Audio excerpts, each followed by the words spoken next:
Hello and welcome to Digital Marketing Musings, hosted by Merkle. Each episode, we choose an expert to discuss the latest and greatest in digital marketing trends. Today, we're interviewing Megan Cameron and Jeff Sevaldson about retail media networks. All right, let's get to it. I'm Gaia Reed. And I'm Andreah McCartney. And this is Digital Marketing Musings.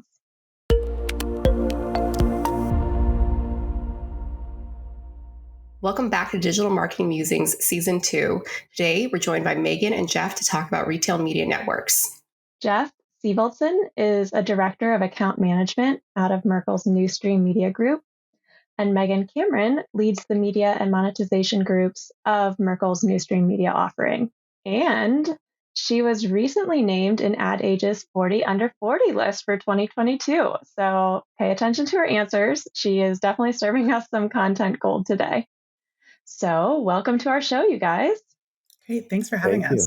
We are super excited for this episode. A few episodes ago, we really focused on the CPG vertical, speaking with Leah Key and Mika Takahashi about how they work on, the buy side of retail media networks. So buying ad placements for their clients in retail media networks. And then today we're speaking with members of the Merkle's New Stream Media team who are actually working on the selling side to stand up a retailer sales and ad solutioning organization.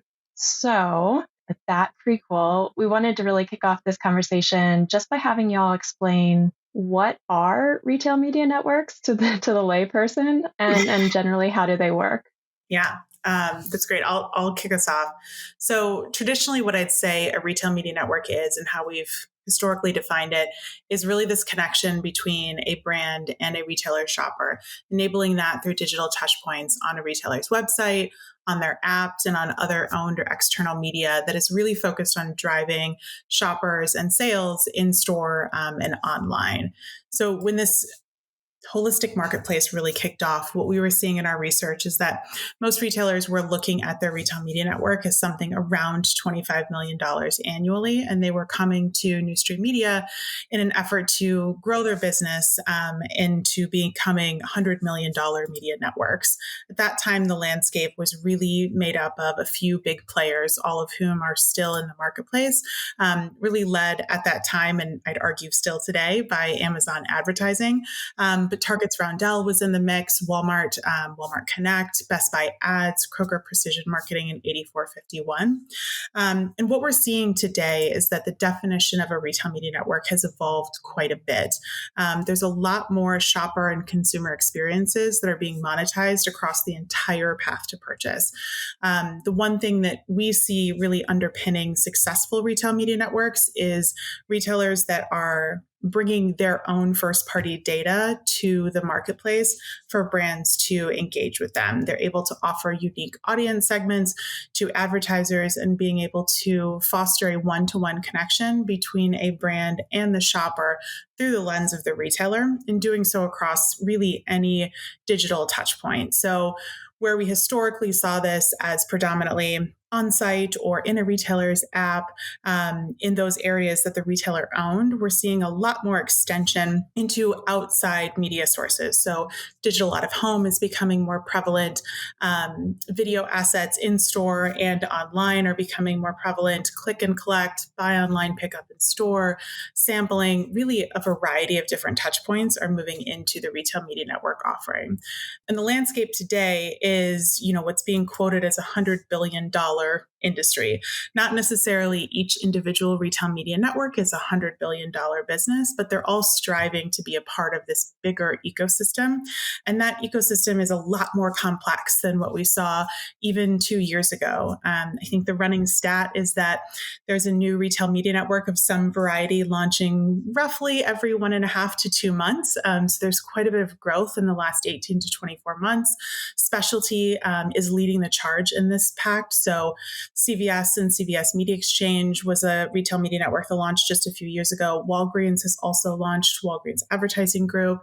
Department stores like Macy's and Nordstrom are getting into the mix. And these are all retailer-owned retail media networks, which we see as really one side of the landscape. But there's a whole other side of the landscape that is more like e-commerce owned retail media networks. And those are the networks that are driven by Instacart, DoorDash, Uber Eats, Drizzly, all of whom are bringing to market a different but unique relationship with a consumer in that it's entirely e-commerce enabled. So all of those retail media networks are predicated on this connection between a shopper engaging digitally, which is different than working through a retailer-owned retail media network, where as a brand like a Procter & Gamble, I'm able to engage with Target's Roundel and say, I'd like to drive sales of my products in your stores, in your physical footprints, as well as in your digital and e-commerce experiences. But equally, as P&G, I'm needing to decide where to invest my next media dollar. And it can be very complex to understand if my return on ad spend will be best served through working through a Roundel or working through a Shipt or an Instacart. Being able to understand where those dollars will be best spent is becoming more and more complex for brands to be able to navigate. So as a shopper, could you maybe talk us through one example of maybe Target to say like, okay, these are a couple of the touch points that you might see, placement from Procter & Gamble, for example, both online in app, in store, just so that listeners can understand like what the consumer experience would be on the outside. Yeah, I'll pick a different example because I'll make it very personal. I am a mom. I have two kids that are obsessed with granola bars. Unfortunately, they're obsessed with two different brands of granola bars. So my advertising is just 100% granola bars. This phase of my parenting journey will at some point pass, but right now I'm in the thick of it. So my son is very interested in Belvita bars. It's his favorite granola bar.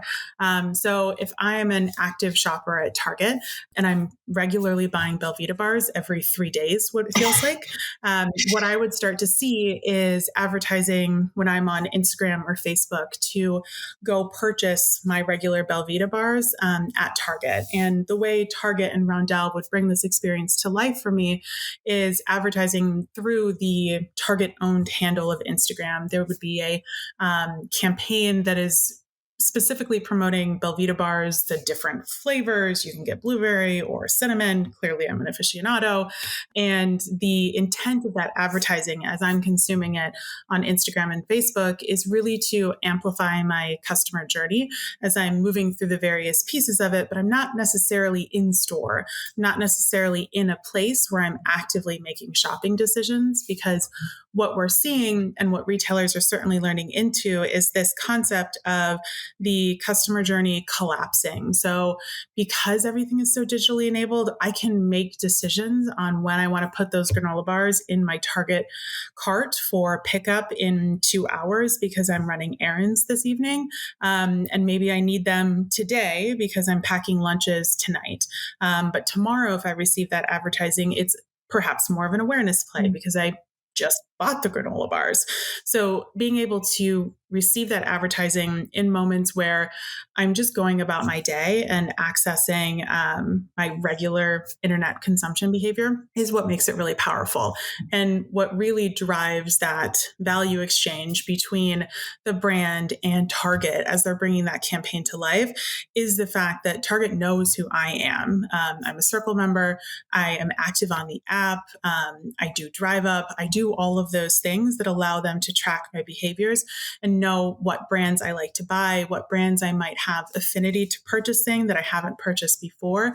And all of that rich data is something that allows them to monetize a really compelling experience in reaching me specifically. Mm-hmm.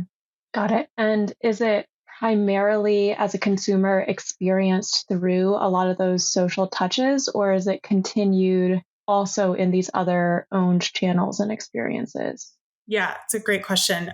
It is definitely continued. So retailers have, like I mentioned earlier, historically started with all of their owned assets being monetized. So as I'm seeing that granola bar. I'm clicking through to the site. I am landing on a brand page or a product detail page that is driving me to even more behaviors, ideally clicking and then purchasing and converting right off of that chain.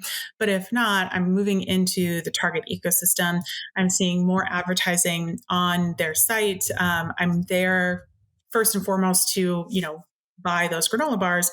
But what I'm doing once I'm there is continuing my shopping journey. And that's important for Target because what they're trying to do, of course, is create this more meaningful basket building relationship with me so that I can drive more sales in their store and online. And then on the other side of things, so what's the value for a retail media network from a retailer's perspective? So really for a retailer in standing up an RMN and building that out, their value is it's a great way for them to drive incremental revenue for them at a relatively low cost. So being able to stand up that retail media network and that advertising business gives that retailer like an additional revenue generation point.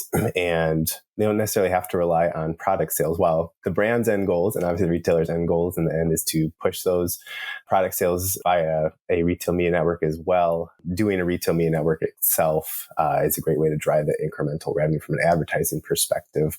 Another key value in standing up an RMN for a retailer specifically is it deepens relationships with their brands. So they're able to understand what are the KPIs for each specific brand that they carry in stores and how can they help their brands convert on those KPIs, grow those KPIs, and inadvertently also help drive their own business forward. So it's a great way, again, from an incremental revenue standpoint for retailers, but also a way for them to get to know their brands even better and partner on effective advertising together. Can I maybe summarize a takeaway from the last couple of questions is, did this all come about because, say, you have a Target or you have these big retailers and they're just sitting on this huge stack of this first-party data that they have about what all these shoppers are consuming and their daily habits and activities, and they're just like, how can we monetize all of this data in a way that currently is not being used today? And like, how can we pump advertising revenue out of that? So yes, it is a way for retailers to monetize their first party data. But another key benefit for them and their brands also is to be able to provide closed loop sales reporting. So while monetizing first party audiences and obviously retailers knowing their audiences the best as well, doing closed loop sales reporting has also been a huge benefit and a main reason why retail and media networks have been a key, or starting to be and continue to be, I should say, a key player in digital advertising, being able to do that closed loop sales reporting for their brands. Got it. And in terms of, so we just went over, the benefit of from the retailer's perspective, but as a vendor or an advertising partner, what exactly is the clear benefit for them? Is it really taking advantage of those first party lists that the retailer has accessible? Is it generally revenue growth, or what's the biggest driver? So definitely for endemic partners to retailers. And when I say endemic, that would be a partner or a brand that a retailer carries in store or online. Tapping in that first party audience data is huge. A lot of retailers keep that first party audience data very close to their chest. So the only way for a brand to get access to that retailer data is to run an advertising campaign with the retailer through their retail media network. It's not an audience that a retailer could say buy programmatically online.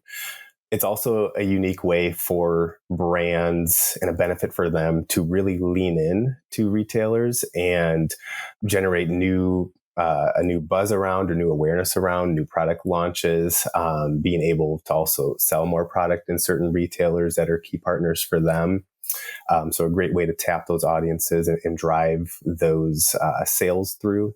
And then again, that closed loop reporting and attribution is also huge for endemic partners. So being able to specifically see the sales that their ads drove, either from an influence sales perspective or an incremental sales perspective from their advertising.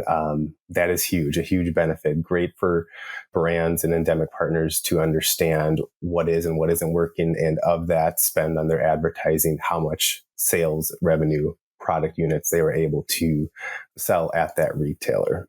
And this is deducing from what you've explained so far, but would it be fair to say that before retail media networks existed, say that I'm selling granola bars as a brand through Target, and I spent a certain amount of money advertising just generally on Instagram or whatever, not necessarily, again, through a partnership with a brand or retail media network, I might get reporting back from Target of, hey, you sold X number of granola bars, but I have no idea around like how many of those sales from someone came from someone who had interacted with that ad. Is that what you're basically saying, that you're able to today split that out in a way that was not possible before? Yeah, Gaia, that's 100% correct. So that being able for those brands, or enabling those brands, when they're doing advertising through the retailer's media network, they're able to see that specific data of here's that sales that can be directly attributed to your advertising with that said retailer. Got it. Okay. So I know we just talked a bit around endemic partnerships. Could you do a quick definition of what a non-endemic partnership is and kind of what that would look like, or if that's even relevant to retail media networks? So yeah, Jeff outlined what an endemic partnership looks like for a retail media network. Non-endemic is pretty much anyone else. So there's a lot of different examples of this that we see in the marketplace, but a few that come to mind that I like to think about to paint this story of why non-endemic plus retail media is an important inflection point is finding the really interesting and natural intersection of a retailer's first party database and what their audience of shoppers look and act like, and where that fits naturally with a non-endemic brand. So GMC Trucks, for example, would be a great partner with Home Depot's Retail Media Plus. Home Depot has a retail media network that is really focused on the DIY consumer as well as pros. All of the people that are involved in shopping at Home Depot have an affinity towards buying larger trucks because a lot of them are contractors. And so for GMC to be able to reach that highly valuable audience and knowing when people are in market for a new truck and are looking to upgrade as a part of their business contracting, that's something that could be really valuable for GMC, and that partnership to understand and say, your audience, Home Depot, is uniquely valuable to me as GMC because I need to understand when your shoppers are in market. And I know that my GMC truck buyers are high indexing as retail media or as Home Depot shoppers. That inflection point becomes really powerful when we think about non-endemic. I think what's really spurred non-endemic to become important for retail media networks to invest in is the cookie deprecation. Now, cookie deprecation has pushed out yet again. So at some point in the indeterminate future, Google will be getting rid of cookies, and all of us in the media agency and buying worlds will need to have a solution for budgets that were previously allocated to third-party BT or contextual advertising. They now need a new place to live. And so we are seeing non-endemics start to lean into innovation testing with retail media networks to understand the value of the data that retail media networks are offering against, so that those agency buyers and those non-endemic brands can start building out what a future-proofed roadmap can look like for their budgetary investments. That makes a lot of sense. It definitely sounds like RMNs have, a ton of potential to be either really, really beneficial to both or all parties involved. It definitely seems like, depending on how the experience is implemented, it could be differing effects across different channels. So I'm wondering, how do you balance, different priorities, or do we have any kind of like implementation or reporting best practices that brands would want to follow?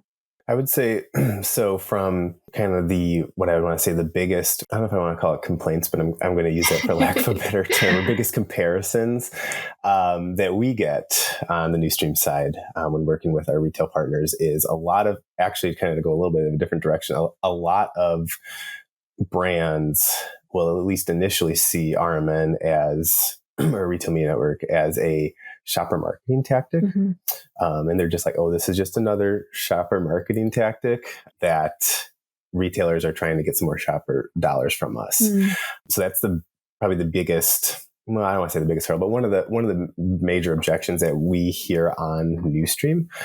But really, shopper marketing typically aligns with retailer objectives, and versus where on the retail media network side, it is much more of a collaborative partnership with the brand. So it's much more aligned to the brand's objectives and what are those brands trying to achieve versus just being another traditional or fancy shopper marketing tactic that might be more aligned to a retailer specific KPI. Mm. So when we think about implementation with retail media networks, that's just a key thing for retailers to keep in mind, that this is a way for you to grow those relationships with your brands and invest in those brands at your retail or at your retail stores or your retail chains. So it's a great way for retailers to flip that script and provide that value specifically with their brands. Yeah, to maybe make that example more tangible and make sure I'm understanding it correctly. So say you've got Walmart's retail media network and I sell Perrier, right? And Mm-hmm. Walmart is maybe giving us a goal of like, hey, you need to sell, I don't know, X amount of inventory this quarter to like keep the shelf space or whatever, right? Whatever the agreement is. And maybe they're like pushing me as a seller to be more involved via the retail media networks to take advantage of the targeting using Walmart's data. Are you saying that a lot of the perspective of advertisers is, hey, this is something that these retailers are kind of pushing on us just to kind of hit those targets that Walmart has set for us? It's just like another sales tactic. Is that the main complaint that you're referencing? Specifically, not so much. That's sometimes a perception that brands will have, is that they'll see that because traditionally shopper marketing has kind of been that way and a little bit of that relationship. Yeah. So they'll see the retail media network side being built out and they'll think, oh, this is just another way for a brand to force me or strong arm me into spending more money with them. And that's not necessarily the case when a retail media network is executed in a best in class way. Got so it. It's much more of a partnership for brands to open that access to their first party audiences, open that access to their closed loop reporting attribution, and allow brands to have a major seat at the table, if you will, if you want to think about it that way, and allow them to dictate what are their goals with that retailer and what are they trying to achieve. Obviously, everybody wants to sell more product, but a lot of times brands have additional goals that they want to achieve. Maybe it's generating more market share at that retailer. Maybe it is bringing a new product to launch exclusively at a certain retailer, and they're trying to leverage and build that awareness of the retailer. And retail media networks are a great driver and a great way for brands to really lean in. I love what you said there about brands having a seat at the table. I think that's a really big inflection point for how retail media networks are growing their businesses. And ultimately what we're seeing from retailers is, this shift to acting and thinking and building a business that is more like a digital publisher and less like a retailer. And when you act like a digital publisher, which I think is really relevant in this space right now, because we're seeing retail media networks start to publicly report their revenue numbers. Walmart Connect last year was right around $2 billion for their top line revenue, which is roughly the same size as a Pinterest. And so when Pinterest goes to speak to brands about why you should invest in media buys with their platform. Walmart Connect is at the same size of that and needs to engage with the brands in a similar fashion, which is really starting to shift the narrative for a retailer in the retail media network ecosystem to work with a brand as the brand being a customer. So really starting to shift that narrative where you're operating in a B2B world where the business to business is retail media network to brand. And you want to make your brand and your customer and that brand happy. And the way you do that is by building ad solutions that are meeting their needs, by crafting campaign strategies that meet their unique marketing objectives, rather than, which is the traditional shopper marketing avenue, asking them to invest in your own tentpole events and your own marketing objectives. There's a clear delineation between what we see as shopper marketing and what we see as advanced retail media. And those retailers that are leading into advanced retail media networks are shifting that narrative to say, I am acting like a digital publisher, and I'm meeting the needs of my customers in that regard. And those customers are brands and advertisers. Makes a lot of sense. Yep. So, as we continue to hear a lot of buzz around retail media networks, what do we see the future of this area being, say, over the next 5 to 10 years? I imagine there's going to be huge growth for the channel and probably a lot of budgets shifting from other channels into the retail media network. So, just breaking out our crystal balls here, what do we see the future looking like? Yeah, I love that crystal ball. I think everybody has a crystal ball right now around retail media, and all of the crystal balls are saying the same thing. The growth is going to be exponential. We've seen just an intense and massive amount of growth over the last 24 months. And that is, certainly slowing down because as we think about year over year change, like that has to happen. But the dollars that the industry is going to represent continues to grow and become massive. So what we had originally heard from eMarketer, I think back in March, was that it was a $50 billion media opportunity. That has been right-sized upwards to be a $60 billion media opportunity. And really it's grounded in this concept of retailers offering their first-party data. We're seeing that retail media is the fastest growing segment out of all of digital advertising. It's going to account for 25% of digital ad spend by the time we get to 2026. And it's growing at a rate that is faster than most all other US ad channels.